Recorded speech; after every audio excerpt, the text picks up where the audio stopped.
A galvanometer has a resistance of 100 ohm and full scale deflection of 50 mu ampere.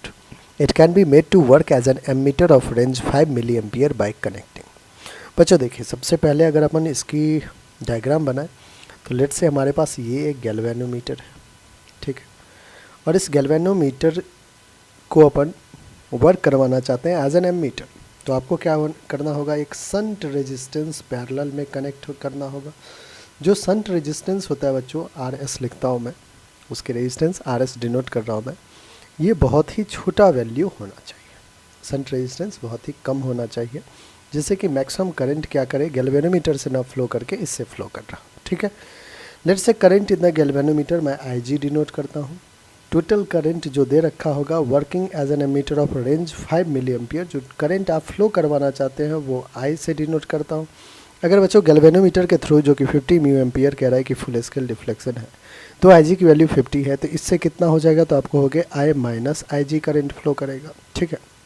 अब देखिए, अगर आपने galvanometer के साथ पैरेलल में कनेक्ट कर रखा है संट रेजिस्टेंस को, तो पोटेंशियल दोनों के अक्रॉस क्या होना चाहिए, सेम। अब भाई ये पोटेंशियल अक्रॉस गैल्वेनोमीटर कैलकुलेट करते हैं। VG will be using Ohm's law IG into RG। अब रेजिस्टेंस ऑफ गैल्वेनोमीटर को मैं G से ही डिनोट कर देता हूँ। तो IG कितना है बच्चों, 50 म्यू एम्पियर, म्यू को 10⁻⁻6 इंटू गैल्वेनोमीटर का रेजिस्टेंस 100 गिवन है। तो VG कितना आ गया पोटेंशियल अक्रॉस गैल्वेनोमीटर, तो आपको हो गया 5 इंटू 10⁻⁻6 और +3 दैट इज -3 वोल्ट हो गया, ठीक है बच्चों। अब हमें क्या करना है, अब हमें संट रेजिस्टेंस के अक्रॉस ऑपरेशन करना है। क्या इसके अक्रॉस भी पोटेंशियल अक्रॉस संट रेजिस्टेंस जो होगा वो क्या होगा, तो आपको हो गया टोटल करंट I माइनस का IG इंटू रेजिस्टेंस RS, ठीक है बच्चों। I पता है आपको, टोटल रेंज कितना कह रहा है, 5 मिली एम्पियर, तो 5 इंटू 10⁻⁻3 माइनस का IG कितना है बच्चों, तो 50 इंटू 10⁻, म्यू है तो 10⁻⁻6 इंटू RS हमें नहीं पता है।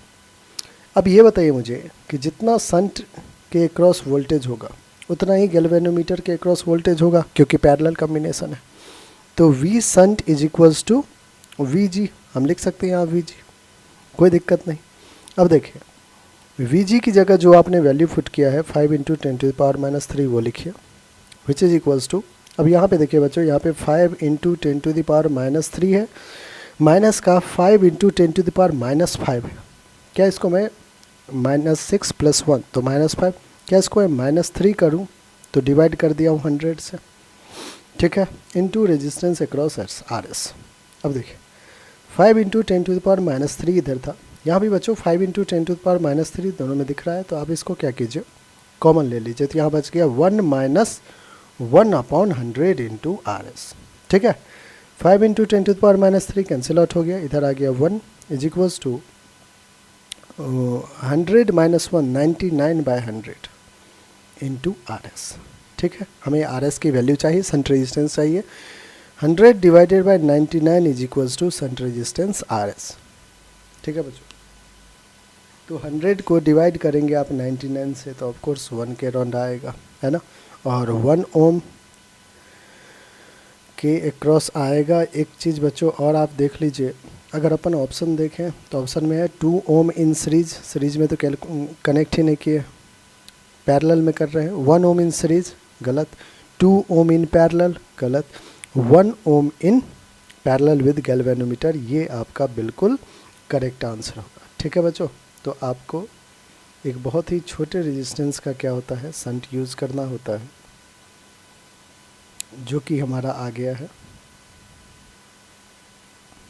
ठीक है। तो आपका ऑप्शन नंबर 3 जो है वो बिल्कुल करेक्ट आंसर है।